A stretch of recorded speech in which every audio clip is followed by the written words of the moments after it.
Shalom, Natan Sharansky. How are you? Shalom, Tzvika. It's great to talk to you while traveling in America. Yeah. Yeah. We just we heard the results. This is a recorded interview, basically. Donald Trump wins the election, and I'm wondering, from your perspective, how this affects both Israel and the United States relations, but also when it comes to Ukraine and the war going on there, how this may have some sort of effect. Yeah.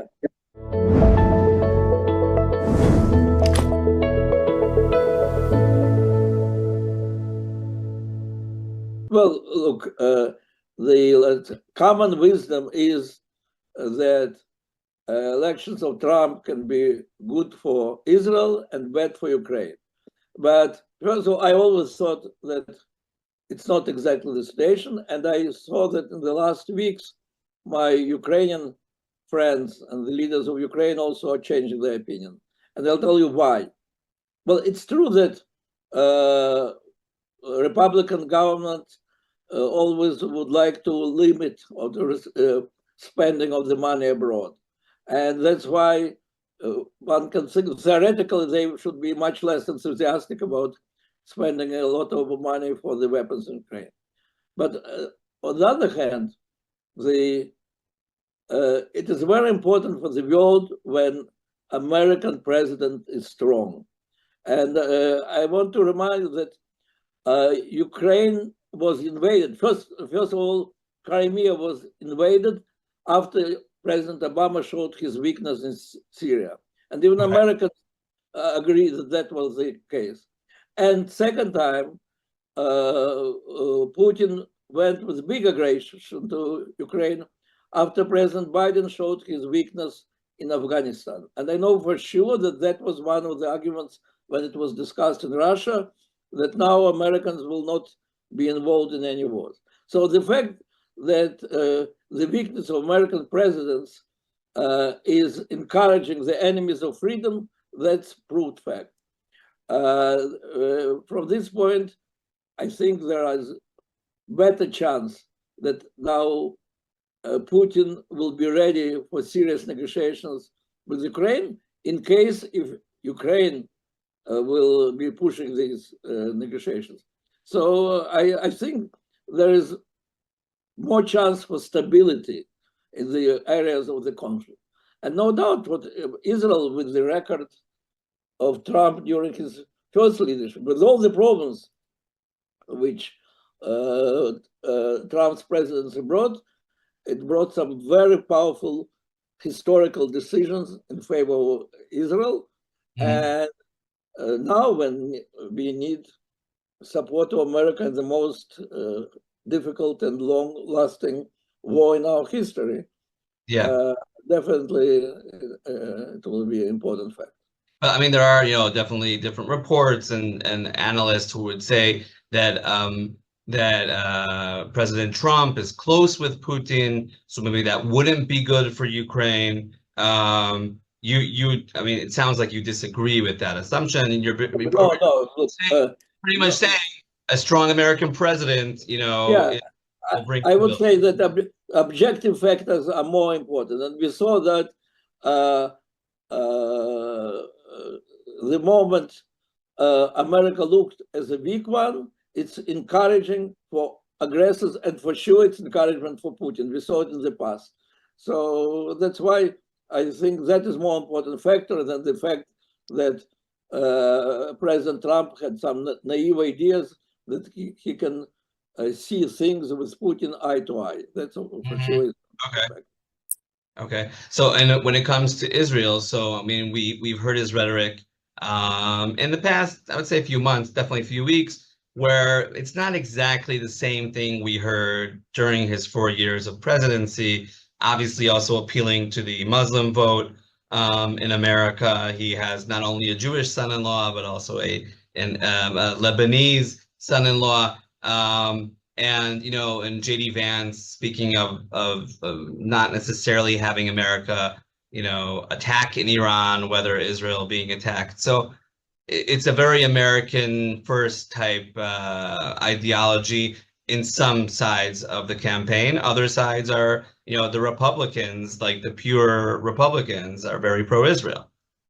Well, again, there are two sides of it. First of all, we have the record of Obama, Trump's administration 100%. of Israel. And here we have to say it also a lot depends what kind of appointments President Trump will make. Who will be the ambassador to Israel? Who will be the foreign minister? Whether his son-in-law, Kushner, will be playing the same role as he was playing. I want to remind you that Abraham Accords, people who really played a very important role in it, were David Friedman, the ambassador here, Kushner, of course, Pompeo, and Ron Dermer. So if the same players will be this time, it's good guarantee that we will go ahead for broadening Abraham Accords, including Saudi Arabia and so on. On the other hand, no doubt that President Trump or his administration will follow the policy of not spending too much money for foreign purposes.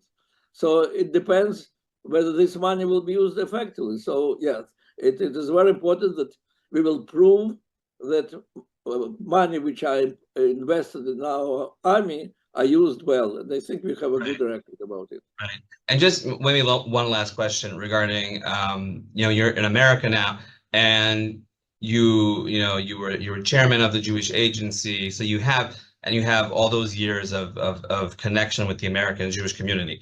And I'm wondering, as someone who's so close, but also is you're an outsider, right, or a bystander, how you see the trends in the American Jewish community in the past year, because they've been very, very dramatic. First of all, during this trip, as during my trips during the last 20 years, in each place where I come, I go to the campuses.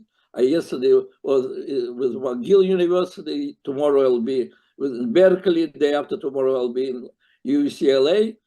20 years ago, I told to Ariel Sharon that is the most important battlefield, and I called it occupied territories.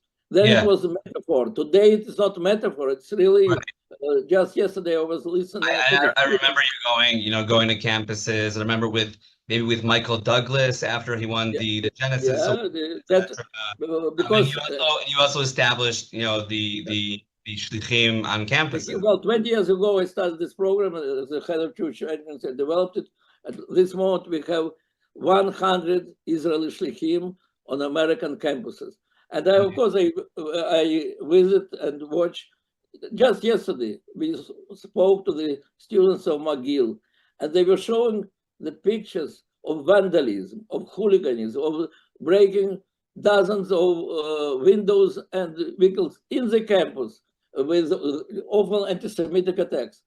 And the administration is doing nothing. And the best what it's doing, they say to the Jewish students, you can continue your studies by Zoom. We will help you. Don't come to the campus because they are.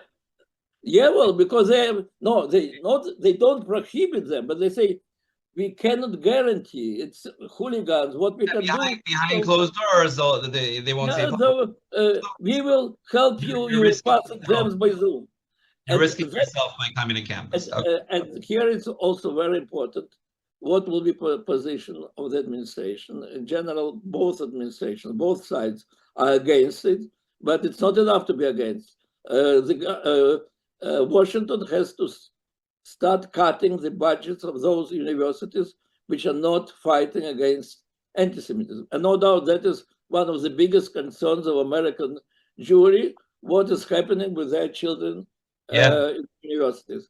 Let's hope that with the new administration, we will be able to cooperate on the more tough position of the administration on anti-Semitism on the campus. Okay.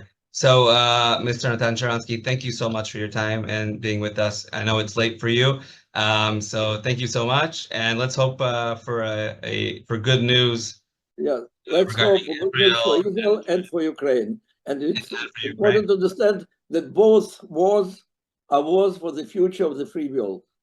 And that's why it is very important to succeed in Even both though I wars. said it was last questions, I only realized when the drone attacks started becoming more serious, and I was speaking with someone from the Ukrainian administration, and I was saying, it's the same thing. We're fighting the same thing. They were Russian, Russian drones. Look, Hezbollah has a lot of, and Hamas have a lot of Russian weapons, and Ukraine is attacked by Iranian drones, and there is real strategic cooperation between Russia and Iran. And I was working very hard to convince our leaders that we must have strategic cooperation in this war. I think now our leaders understand it, and I hope it's already is happening, and it will be deeper and deeper, because really, of course, we have very serious problems in the Middle East, and it's not the same that Ukrainian problems, but we are fighting the same axis of evil, and in both cases, it's what kind of the free world will be in future. Right. So thank you very much, Mr. Sharansky, and we'll be in touch.